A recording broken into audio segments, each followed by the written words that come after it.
गावाकडे जसा बैलपोळा साजरा होतो तसं सिटीमध्ये काही शक्य होत नाही. तर अशी काही पूजा मांडली होती आम्ही बैलपोळ्याची आणि छान पुरणाचा नैवेद्य केला होता. उशीर झाला कारण की सण असला आणि आमच्या इथं पाणी वगैरे येणार नाही असं काही होतच नाही. जेव्हा पण सण वगैरे असला ना त्या दिवशी नुकतंच पाणी असतं.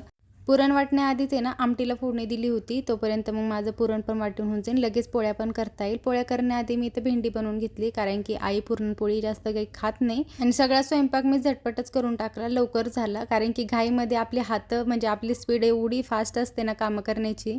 म्हणजे सगळ्याच लेडीजचं तसं असतं. जेव्हा पण घाई असते ना फास्टमध्ये सगळे कामं होतात. पुरणपोळी बनवली आणि नंतर ही आईनं गोल गोल रिंग्स मला तळायला सांगितलेला. ह्याला मला अजून बी माहीत नाही की ह्याला काय म्हणतात. आईनं सांगितलं होतं पण मी विसरले. तर हे बैलांच्या शिंगामध्ये घालायचं असतं. मी स्वयंपाक करते तोपर्यंत आईने आणि दीदीने बैलांना सजवून घेतलेलं आणि अशी काही छोटीशी पूजा मांडलेली आणि सुंदर दिसत होती. बैल बघा ना किती क्यूट दिसतात छोटी छोटीशी बैल.